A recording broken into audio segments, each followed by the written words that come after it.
দেশে এক রাজকন্যা ছিল। রাজকন্যাটি ছিল প্রচুর সুন্দরী। আশেপাশের সব রাজ্যের সমস্ত রাজপুত্ররা তাকে বিয়ে করার জন্য পাগল ছিল, কিন্তু সমস্যা একটাই, রাজকন্যা বিয়ে করতে চাইতো না। এই নিয়ে রাজা আর রানী খুব টেনশনে ছিল।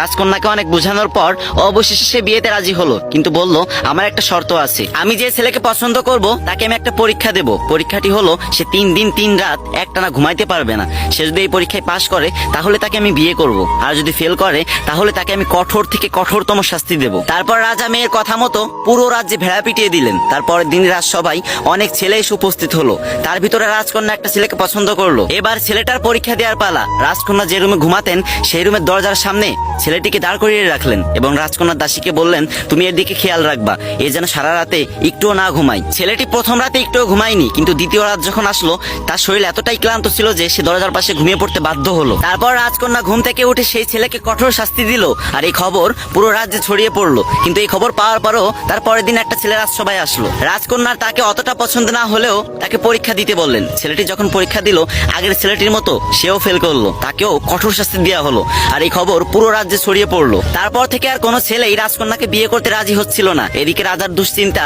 আরো বেড়ে গেল। কিন্তু ওই রাজ্যে বাস করতো বাবু নামে একটা গরিব ছেলে। তার একটা বিশেষত্ব ছিল, সে যে কোনো কণ্ঠ কিংবা ডাক নিমিষে নকল করে ফেলতো, তাই মানুষ তাকে নকল বাবু বলে ডাকতো। শুধু ডাকই না, সে বিভিন্ন ভয়ঙ্কর আওয়াজ করতে পারতো, যেটা শুনে মানুষ খুব ভয় পেয়ে যেত। সে একদিন ভাবলো যে আমি রাজকন্যাকে বিয়ে করব, পরীক্ষা যত কঠিনই হোক না কেন আমাকে পাশ করতেই হবে। পরের দিন বাবুরা সবাই গিয়ে রাজকন্যাকে বিয়ের প্রস্তাব দিল। সবাই দেখে তো অবাক হয়ে গেল, কারণ বাবু ছিল প্রচুর কালো। কালো বাবুকে দেখে তো রাজকন্যার আগেতে ফুলতে লাগলো, আর মনে মনে ভাবতে লাগলো একে এখন কিছু করা যাবে না, পরীক্ষার ফাঁদে ফেলে একে অনেক শাস্তি দিতে হবে। পরীক্ষা শুরু হলো, রাজকন্যা ঘুমিয়ে আছে, এদিকে বাবু তার দরজার সামনে দাঁড়িয়ে আছে। অনেক রাত যখন হয়ে গেল হঠাৎ করে বাবু একটা ভয়ঙ্কর আওয়াজ করে উঠলো। তখন রাজকন্যা আচমকা ঘুম থেকে উঠে গেল, আর চারিদিকে কাউকে দেখতে না পেয়ে বাবুকে জিজ্ঞাসা করলো আচ্ছা এই ভয়ঙ্কর আওয়াজটা কিসের? তখন বাবু খুব ঠান্ডা মাথায় উত্তর দিল দুষ্টু ভূতের। তখন রাজকন্যা বাবুকে ভয়ে ভয়ে প্রশ্ন করলো আচ্ছা দুষ্টু ভূত এখানে কি চাই? তখন বাবু উত্তর দিল দুষ্টু ভূত সুন্দরী অবিবাহিতা মেয়েদেরকে রক্ত চুষে চুষে খায়, পরে তাকে হত্যা করে। এই দুষ্টু ভূত আগে অনেক মেয়েকে হত্যা করেছে, কিন্তু তুমি কোনো চিন্তা করো না, আমি খুব সাহসী, আমি এসব ভূত টুত ভয় পাই না, তুমি ঘুমিয়ে পড়ো তো। তখন রাজকন্যা ঘুমাতে পারছিল না, তাও অনেক চেষ্টার পর আবারও একটু চোখ বুঝলো। এবার বাবু বিকট একটা রাক্ষসের আওয়াজ করলো, আর রাজকন্যা লাফ দিয়ে ঘুম থেকে উঠে বলল এবার কিসে আওয়াজ করলো? তখন বাবু বলল ওই ভূতের সাথে মনে হয় কিছু রাক্ষসও এসেছে। আসলে অনেকদিন সুন্দরী অবিবাহিতা মেয়েদের রক্ত চুষে খায়নি তো, তাই মনে হয় তোমার ঘ্রাণ পেয়ে এখানে চলে এসেছে, কিন্তু তুমি কোনো চিন্তা করো না, আমি আছি না। তবে সাবধান, ওদের বিষয়ে কাউকে কিছু বলবা না, যদি বলো তাহলে ওরা মানুষের রূপ ধরে তোমাদের ঘরের ভিতর ঢুকে তোমাদের সর্বনাশ করে দেবে। সেদিন রাতে আর রাজকন্যা ঘুমাতে পারলো না। তার পরের দিন সারাদিন কিছু খেলো না, শুধু বারবার চিন্তা করতে লাগছিল আমার কি হবে। রাজা রানী এবং অনেকেই তাকে অনেক কিছু জিজ্ঞাসা করলো, কিন্তু সে কিছুই ভয়ে বললো না। তারপর যখন রাত হলো তখন সে ঘুমাতে আসলো। যখন রাজকন্যা চোখে একটু ঘুম আসলো তখন বাবু ভয়ঙ্কর একটা চিৎকার করে উঠলো। তখন রাজকন্যা বললো এই তুমি আমার রুমের ভিতরে আসো। তখন বাবু বললো মানে কি? আমি কারো রুমের ভিতরে যেতে পারবো না। তখন রাজকন্যা তাকে অনুরোধ করতে লাগলো আর বলল আসো না প্লিজ। অনেক অনুরোধ করার পর বাবু রাজকন্যার রুমে ঢুকলো। তখন রাজকন্যা বলল আমার পাশে একটু বসো না প্লিজ, আমি খুব ভয় পাচ্ছি, আমি বাঁচতে চাই, ওরা আমাকে মেরে ফেলবে। এভাবে অনেক অনুরোধ করতে লাগলো। তখন বাবু বলল আমি একটা অবিবাহিত মেয়ের সাথে একটা রুমে কখনোই থাকতে পারবো না, আমি গেলাম। তখন রাজকন্যা বাবুর হাত টেনে ধরলো আর বলল আজকে রাতটাই তো, একটু কষ্ট করে থাকো না, আমি কথা দিচ্ছি কালকে সকালেই তোমাকে আমি বিয়ে করব। এই ভিডিও শিক্ষণীয় বিষয় হচ্ছে এটাই, মানুষ যদি বুদ্ধি খাটিয়ে কাজ করে তাহলে অনেক কঠিন কাজও সহজ হয়ে যায়। ভাই বিশ্বাস করো এই রোদের ভিতরে এখানে দাঁড়িয়ে 2 ঘন্টা টাইম লাগছে আমার একটা ভিডিও করতে। কয়েক সেকেন্ড সময় নিয়ে কয়েকটা কপি লিঙ্ক আর একটা কমেন্ট করে যাইবা, জোর করতেছি না। যদি আজকের গল্পটা একটু ভিন্ন, আশা করি সব ছেলেরই ভালো লাগবে, তবে মেয়েদের ভালো নাও লাগতে পারে। সব মেয়েদের বলতে শুনি ছেলেদের জীবনটা কত সুন্দর, আড্ডা দিতে পারে, ইচ্ছে মতো চলাফেরা করতে পারে, যা ইচ্ছা তাই করতে পারে, যেখানে ইচ্ছা সেখানে যেতে পারে, কোনো বাধা নিষেধ নেই। আর মেয়েদের বেলায় যত সব বাধা নিষেধ। আজ কিছু কথা বলি, তা শোনার পর হয়তো ছেলেদের সম্পর্কে মেয়েদের ধারণাটাই পাল্টে যাবে। স্বাধীনতা, আড্ডা, ঘোরাঘুরি এগুলো ছেলেদের জীবন নয়। ছেলেদের জীবন মানে হচ্ছে একটা সংগ্রাম, অনেক ত্যাগ। জন্মের পর থেকে ছেলেদের মাথায় প্রতিষ্ঠিত হওয়ার বীজ ঢুকিয়ে দেওয়া হয়। প্রতিষ্ঠিত না হতে পারলে ছেলেদের সমাজে কোনো মর্যাদা থাকে না। একটা বাবা তার মেয়েকে কখনোই অপ্রতিষ্ঠিত একটা ছেলের কাছে বিয়ে দেয় না। ছেলেরা পরীক্ষায় ফেল করলে তাদেরকে সংসারে হাল ধরতে হয়, আর মেয়েরা পরীক্ষায় ফেল করলে সহজ হিসাব তাদেরকে বিয়ে দিয়ে দেওয়া হয়। আবার মেয়ে যদি সুন্দরী হয় তাহলে তো কোনো কথাই নেই, তাহলে তার জন্য প্রতিষ্ঠিত ছেলের অভাব পড়ে না। সরকারি কর্মকর্তা, ডক্টর, ইঞ্জিনিয়ার, তার জন্য সিরিয়াল লেগে যায়। আর ছেলেদের ক্ষেত্রে সুন্দর হলো টাকা। টাকা থাকলে হাজারো ক্যাটরিনা কাইফ তার জন্য অপেক্ষা করে, আর টাকা না থাকলে পাড়ার ইনামিনা টিকারাও পিছন ফিরে তাকায় না। আজকাল টাকা না থাকলে সুইট বেবিরাও পাশে থাকে না। বেবির জন্মদিনে দামি গিফট উপহার না দিলে ভালোবাসাটা ঠিক মতো জমে না। রেস্টুরেন্টের এক কোনায় বসে খাইয়ে দিতে না পারলে প্রেমটা মাখামাখি হয় না। আর এসবের জন্য দরকার টাকা, আর টাকার জন্য দরকার প্রতিষ্ঠিত হওয়া। প্রতিষ্ঠিত না হলে তুমি টাকা ইনকাম করতে পারবে না, আর টাকা ইনকাম করতে না পারলে তুমি কারোই অরিজিনাল ভালোবাসাটা পাবে না। এর জন্য দরকার প্রতিষ্ঠিত হওয়া, আর প্রতিষ্ঠিত হওয়ার জন্য অনেকটা কষ্ট করতে হয়, অনেকটা সংগ্রাম করতে হয়। আমাদের চারপাশের মানুষ মনে করে ছেলেরা হলো টাকার মেশিন, চাবি ঘুরিয়ে দিলেই বের হবে রাশি রাশি টাকা। ছেলেদের মান সম্মানও নির্ধারিত হয় টাকার মাপকাঠিতে। টাকা না থাকলে সে কারো ভালোবাসা পাওয়ার যোগ্য বলে বিবেচিত হয় না। একটা ছেলেকে জন্মের পর থেকে ত্যাগ করতে হয় অনুভূতিগুলোকে, সুপ্ত আনন্দগুলোকে। জীবনের অর্ধেকটা সময় ব্যয় করে লেখাপড়া করতে হয়, না হলে কর্মজীবনে কাজ করে নিজেকে প্রতিষ্ঠিত করতে হয়, তারপর ইনকাম করতে হয় টাকা। কিন্তু অনেক ক্ষেত্রে ছেলেদের শেষ জীবনে আসল বাড়ি হয় বৃদ্ধাশ্রম, আর চোখের জল হয় একমাত্র সঙ্গী। এভাবে সারাটা জীবন শুধু ত্যাগ করে দেয় ছেলেরা, শুধুমাত্র প্রিয় মানুষদের জন্য। বিনিময়ে কিছুই চায় না, কখনো ছোট ভাই, কখনো ছোট বোন, কখনো মা বাবা, আবার কখনো স্ত্রীর জন্য। সারাটা জীবন শুধু ত্যাগ করে যায় আপন মানুষদের জন্য। তারপরেও একটা পুরুষ কখনোই সবার প্রিয় হতে পারে না। আপন মানুষগুলি নানান বাহানা দিয়ে কষ্ট দিয়ে যায়। সবাই শুধু দেখে তার ব্যাংক ভর্তি টাকা আছে কিনা। একটা মেয়ের কাছে তার হাজবেন্ড সুন্দর হোক বা হ্যান্ডসাম হোক, এটা কোনো ব্যাপার না, তবে টাকা থাকতে হবে। শপিং এ গিয়ে দামি দামি শাড়ি কিনে দিতে হবে।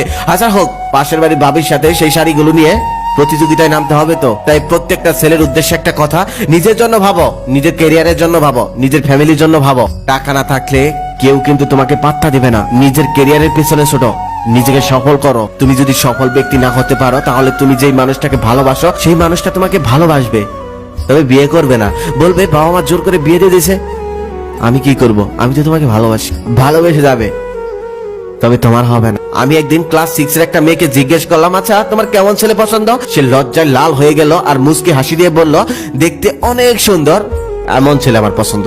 আমি আবার সেই প্রশ্নটা ক্লাস 8 এর একটা মেয়েকে করলাম, তখন সে উত্তরে বলল, দেখতে অনেক সুন্দর, মনটা অনেক সুন্দর, এমন একটা ছেলে আমার জীবন সঙ্গী হিসেবে লাগবে। আমি আবার সেই একই প্রশ্নটা ক্লাস 10 এর একটা মেয়েকে করলাম, তখন সে উত্তরে বলল, দেখতে অনেক সুন্দর না হলেও হবে, তবে মনটা সুন্দর হতেই হবে। আমি আবার সেই একই প্রশ্নটা কলেজের একটা মেয়েকে করলাম, তখন সে ভেবেচিন্তে বলল, দেখতে সুন্দর, ভদ্র, আসলে এগুলো দিতে হয় না, বেঁচে থাকতে হলে টাকার প্রয়োজন হয়। টাকা না থাকলে দুদিন পর ভালোবাসা হারিয়ে যায়, ভালোবাসা জানলা দিয়ে পালিয়ে যায়। এটাই তো ঠিক, এটাই কিন্তু সত্যি। বাস্তবতা বড়ই অদ্ভুত, বাস্তবতার কাছে আবেগ হেরে যায়। সুন্দর চেহারা দিয়ে তুমি হয়তো অল্প বয়সে প্রেম করতে পারবে, তবে সেই প্রেম সবল করতে পারবে না। সবল করতে হলে তোমাকে সবল হতে হবে আগে।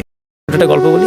একদম একদম একজন সুটেড বুটেড একজন মানুষ, আমার এই গল্পটা আমি আমার ডিফারেন্ট কনফারেন্সেস বলেছি, অনেক মানুষের জানা থাকবে। তারপরেও ওই যে চাওয়ার কথা বলছেন না, আমি শুধু সেই জন্য বলি, কিভাবে চাইবেন। একজন সুটেড বুটেড একজন ভদ্রলোক তার মার্সিডিজ বেঞ্চ গাড়ি করে এয়ারপোর্টের দিকে যাচ্ছে। তো এয়ারপোর্টের দিকে যাচ্ছে প্রচন্ড জ্যাম, এত জ্যাম, আর এগোচ্ছে না গাড়ি। ঘড়ি দেখছে, যদি আর 15 মিনিটের মধ্যে না পৌঁছতে পারে ফ্লাইট চলে যাবে। গাড়ির মধ্যে বসে ঘামছে, এসি চলছে, ডিপ এসি, তারপরেও ঘামছে এবং তাকে পৌঁছতে হবে। উনি ড্রাইভারকে বলছেন, শোনো, আমি একটি গুরুত্বপূর্ণ কনফারেন্সে যাচ্ছি, যেখানে হাজার হাজার লোক আমার কথা শুনতে আসবে। এই ফ্লাইট মিস করলে অতগুলো লোক আমার কথা থেকে বঞ্চিত হবে। তুমি এক কাজ করো, গাড়ি নিয়ে বাড়ি চলে যাও, আমার গ্যারেজে ঢুকিয়ে দেবে। আমি এখান থেকে আমার ব্রিফকেস নিয়ে দৌড়াচ্ছি, যেখান থেকে জ্যাম ছাড়ছে, আমি একটা ট্যাক্সিতে বসে যাও, আমাকে এয়ারপোর্টে নামিয়ে দেবে। বলে উনি নেমে গাড়ি থেকে ছুটছেন। একটা সুটেড বুটেড ভদ্রলোক দৌড়াচ্ছে, সবাই দেখছে যে কি ব্যাপার। যেখান থেকে জ্যাম ছাড়ছে, আর ট্যাক্সিওয়ালাকে বলছে, কত টাকা নেবে বলো, আমাকে এয়ারপোর্টে পৌঁছে দিতে হবে এই টাইমের মধ্যে। উঠে পড়ুন। বসে পড়লো, ঘাম মুচ্ছে, ড্রাইভার ছেড়েছে একদম 90-100 স্পিডে। যেখানে এয়ারপোর্ট ওখানে পৌঁছে গেল, একদম গেটে নামিয়ে টাকা দিল, ছুট মারলো এয়ারপোর্টের মধ্যেই। যেখানে টিকিটের সিল মারছিল, তাকে ঢোকাবে এবার কেবিন এর ছেলেরা, সেখানে গিয়ে জাস্ট পৌঁছালো। বলছে, স্যার আপনি অনেক ভাগ্যবান একটা মানুষ, আর 10 সেকেন্ড পরে এলে আমরা আপনাকে অ্যাক্সেস করতে দিতাম, মানে ক্লোজ করে বলছে, ও থ্যাঙ্কস গড বলে সিল মেরে চলে গেল। একদম ছুটছে, দরজাটা বন্ধ হবে, ও ঢুকে পড়ল। যাক, নিজেকে একটা বেশ গর্বিত লাগছে যে সে যেতে পারবে। গিয়ে সিটে বসলো। পেছন থেকে একটা কল এলো যে সম্মানিত যাত্রীগণকে অনুরোধ করা হচ্ছে, আপনারা সিট বেল্ট বেঁধে নিন, আমরা এবার টেক অফ করবো। ভদ্রলোক ঘামটা মুছে সিট বেল্ট বেঁধে নিয়ে একটু ফ্রেশ হলো, এবার পড়ে নিচ্ছে কি বলবে। ইতিমধ্যে প্লেন টেক অফ শুরু করেছে, প্লেন উড়ে গেল। প্লেন 40-45 মিনিট মতন আকাশে উড়লো, আর উনি দেখে নিচ্ছেন কি পড়বে।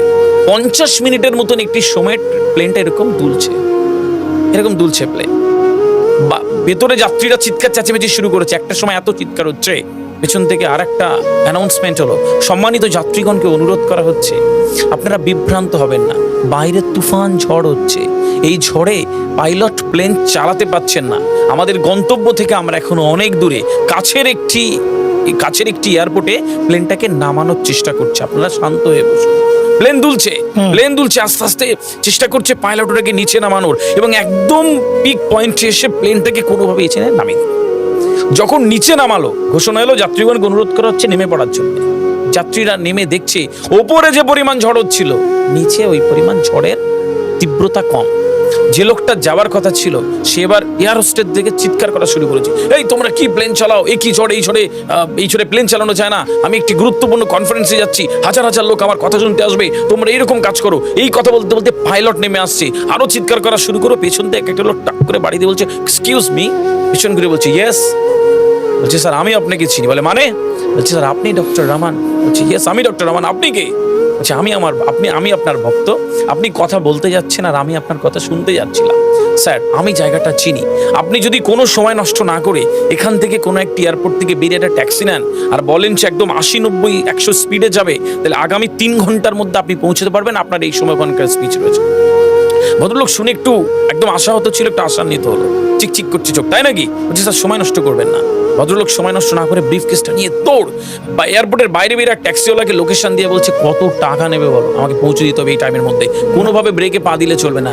ভদ্রলোক দেখে বলছে ঠিক আছে উঠুন, পেছনে বসে গেল, ঘামটা মুছে কি বলবে দেখে নিচ্ছে। ট্যাক্সি চলছে 10 মিনিট, 20, 25, 50 মিনিট, 1 ঘন্টা ট্যাক্সিটা চলবার পরে একটা ধুম বৃষ্টি এলো, এত বৃষ্টি সামনে দেখা যায় না। ট্যাক্সিওয়ালাকে বলছে তুমি চলতে থাকো। 2টো রাস্তা এলো, ট্যাক্সিওয়ালা একটা রাস্তায় ঢুকিয়ে দিল। 10 মিনিট ওই ট্যাক্সিটা চলবার পরে ড্রাইভার বুঝতে পারলো যে ভুল পথে এসেছে। যখন বুঝলো ভুল রাস্তায়, ফেরার জায়গা নেই, বাইপাস নেই, তখন বললো যে মহা মুশকিলে পড়েছে। এখন সাহেবকে বললো তো চিৎকার করবে, এমনিতেই বলে দিল যে এই টাইমের মধ্যে পৌঁছতে হবে। তো ট্যাক্সিটা আস্তে আস্তে যায় আর পেছন ফিরে একবার বলে স্যার যে কি হয়েছে? বলছে স্যার চিৎকার করবেন, একটা কথা বলি। তখন বুঝতে পেরেছে কি হয়েছে বলো। বলছে স্যার ভুল পথে এসেছি। যেই বলেছে ভুল পথে, কাগজপত্র ছড়িয়ে বলছে যা ইচ্ছা করো, আমাকে আর কিছু বলতে এসো না বলে থপ করে বসে আকাশের দিকে তাকিয়ে রয়েছে। বলছে স্যার জীবন আগে, বাইরে ধুম বৃষ্টি, মুহুর্মুহু বাজ পড়ছে, আপনি প্লিজ বিভ্রান্ত হবেন না, আগে জীবন বাঁচান, যে কোনো মুহূর্তে মরে যেতে পারি। আমি আস্তে আস্তে গাড়িটা নিয়ে কোনো একটা বাড়ির সামনে যাচ্ছি, আপনি গিয়ে ভেতরে ঢুকুন, দরজায় খটখট করে আমি গাড়িটা রেখে আসছি, বৃষ্টি থামলে ভাবা যাবে কি করা, যা ইচ্ছা করো। আস্তে আস্তে গাড়িটা নিয়ে একটা ছোট্ট একতলা ভাঙাচোরা বাড়ির সামনে ফাঁকা পেয়েছে রেখে দিল।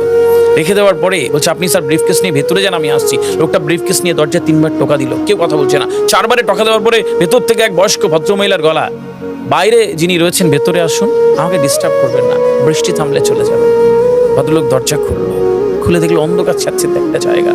একজন ভদ্রমহিলা ওই পার্টিতে কি একটা প্রার্থনা করছে, আর একজন 10-12 বছরের ছেলে খাটের একটা কোণে শুয়ে আছে মরার মতন করে। লোকটা বসে রয়েছে 5 মিনিট, 10 মিনিট, 25 মিনিট, ওঠে না, বিরক্ত হচ্ছে। 30 মিনিট পরে যখন ভদ্রমহিলা উঠলো তখন ভদ্রলোক রেগে গেলেন, ডক্টর রহমান রেগে গেলেন। বলছে কি ব্যাপার, এই ঘরে আপনি বসতে দিলেন, যে কোনো মুহূর্তে চুরি টুরি হয়েছে তো, আর আপনি এত অসহায়ের মতন কি করছেন এইসব? আপনি যদি সব চুরি হয়ে যেত কি করতেন? বলছে বাবা আমার এখানে চুরি করার কিছু নেই, আমার নুন আনতে পান্তা ফুরে, আমার কিচ্ছু নেই বাড়িতে, শুধু 2বার খেতে পাই, স্যার কিছু না। বলছে তাহলে কি এত প্রার্থনা করছেন? দূর থেকে দেখাচ্ছে ওই আমার নাতি 9-10 বছর আগে একটি গাড়ি অ্যাক্সিডেন্টে ওর বাবা মা দুজনেই মারা যায়। ও একটি জটিল দুরারোগ্য রোগে আক্রান্ত।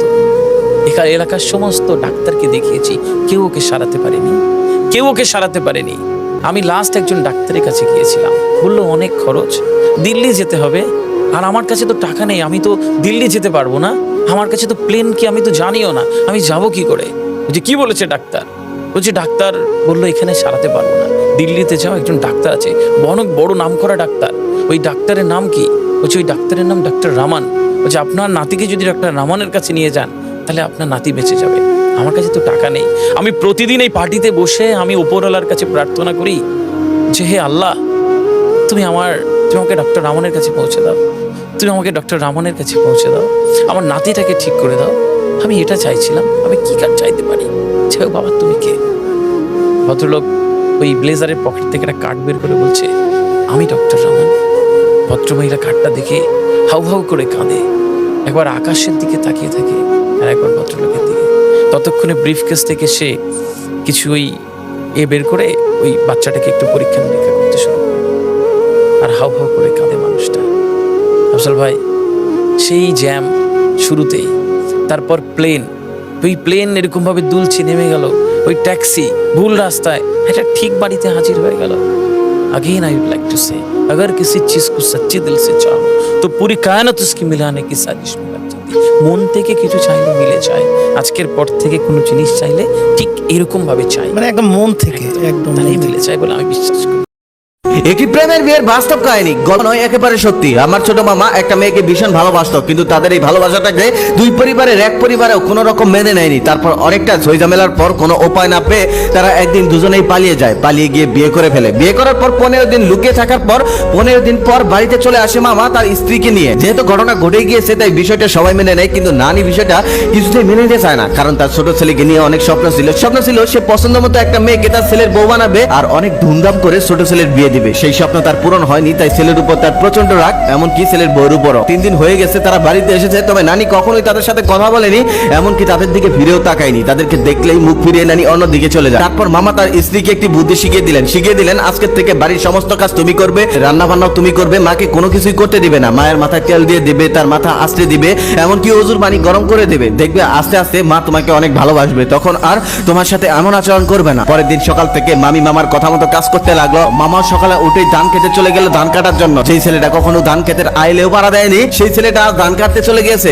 শুধুমাত্র সবার মন রক্ষা করার জন্য। তারপর সে ধান কাটতে শুরু করলো। প্রচন্ড রোদে কিছুতেই সে সহ্য করতে পারে না, কারণ যে ছেলেটা জীবনে কখনো ধান খেতে নামেনি সেই ছেলেটা আজ ধান কাটছে শুধুমাত্র প্রেম করে বিয়ে করেছে বলে। তারপর প্রচন্ড রোদে ধান কাটতে কাটতে তার মাথা এমনিতেই নষ্ট হয়ে গেছে। এদিকে দুপুর হওয়ার আগে সে ক্ষুধায় মরে যাচ্ছে। তারপর কোন রকম দুপুর হওয়ার পর সে খাওয়ার জন্য বাড়িতে আসলো। বাড়িতে এসে খেতে বসেই দেখলো ভাতে চাল ফোটেনি, তরকারিতে লবণ হয়নি, ডালে শুধু পানি ভাসতেছে। এমনিতেই তার মেজাজটা গরম। তারপর সে চিৎকার করে বলতে লাগলো, এগুলো কে রান্না করেছে, এগুলো কি খাওয়া যায়? তারপর নানি দৌড়ে এসে বলল, এগুলো তোর বই রান্না করেছে। তখন সে মাথা নিচু করে বলল, ভালোই তো হয়েছে, অনেক সুন্দর হয়েছে, কিছু কইতেও পারতেছে না, কিছু সইতেও পারতেছে না। তারপর সে চুপচাপ সেগুলোই খেয়ে নিল। এখন আর কি করার, বিয়ে তো সে পছন্দ মতো করে নিয়েছে, খেতে তো হবেই। হায়রে প্রেমের বিয়ে। তারপর থেকে এই মামা মামির অনেক কিছুই সহ্য করে নিয়েছে, কারণ মামি ছিল ধনী পরিবারের একমাত্র মেয়ে, যে কিনা জীবনে কখনো প্লেট দিয়েও ভাত খায়নি। সে আজ রান্না করেছে, বাড়ির সমস্ত কাজ করেছে শুধুমাত্র প্রেম করে বিয়ে করে পরিবারের মন জয় করার জন্য। মামি একটা কাজ করতে গেলে সেই কাজটা ভুল করে আরো কাজ বাড়িয়ে দিত, তারপরে মামা চোখ বন্ধ করে সবকিছু সহ্য করে নিত। এদিকে নানি প্যান প্যান করতো,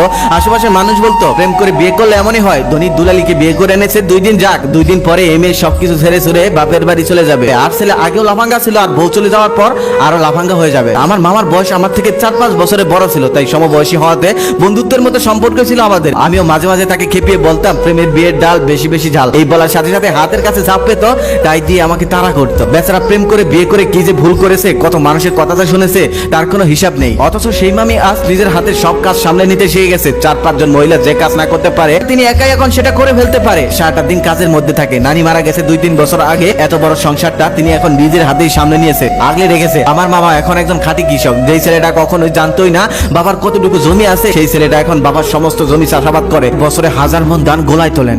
প্রথম যেই মানুষগুলো মামা মামি সংসার নিয়ে হাসাহাসি করতো, মজা করতো, এখন সেই মানুষের কাছেই তাদের সংসারটা আদর্শ হয়ে আছে। তারা শিখিয়ে দিয়েছে কিভাবে একসাথে থাকতে হয়, কিভাবে সবাইকে দেখে শুনে রাখতে হয়, কিভাবে সংসার গোছাতে হয়। এটা তাদেরকে না দেখলে যেন বোঝাই যেত না। কোটিপতি বাবার একমাত্র মেয়ে, যে কিনা ভালোবাসার হাতে পড়ে আর সংসারে হয়ে গেছে, দিব্যি সুখে শান্তিতে সংসার করছে। আমার মামা ছিল বাড়ির সব থেকে ছোট ছেলে, আদরের, যে কিনা জীবনে কখনো একটা কাজে হাত দেয়নি, যে কিনা সারাদিন ঘুরে বেড়াতো। সেই ছেলেটাও আজ পুরো সংসারী হয়ে গেছে। প্রেম মানুষকে বদলে দেয়, আবার প্রেম মানুষের থেকে অনেক কিছু কেড়ে নেয়। যে কথাটা না বললেই নয়, আমাদের সমাজে মানুষ বলে প্রেম করে বিয়ে করলে রূপবতী বউ পাওয়া যায়, তবে গুণবতী বউ পাওয়া যায় না। এই ধারণাটা সম্পূর্ণ ভুল, কারণ একটা মেয়ে যখন বাবা বাড়ি থেকে শ্বশুর বাড়ি আসে তখন সে সবকিছু শিখে আসে না, কারণ মেয়েদেরকে মা যত্ন করে রাখে, তারা গরিব হোক বা ধনী। তাই একটা মেয়েকে বিয়ের পর তার শাশুড়ির বুঝিয়ে নেওয়া উচিত, বা শ্বশুর বাড়ির অন্য মানুষের। একদিন তারা অবশ্যই অনেক সুন্দর রান্না করতে পারবে, একদম মায়ের মতো। সেই পর্যন্ত যেতে হলে তাদেরকে একটু গাইড দেওয়া দরকার। কিন্তু আমাদের সমাজে প্রেম করে বিয়ে করলে বাবা মা দেখতেই পারে না, গাইড দিবে আবার কি? হয়তো ছেলে মেয়ের চাপে পড়ে বাবা মা অনেক সময় প্রেমের বিয়েটাকে মেনে নেয়,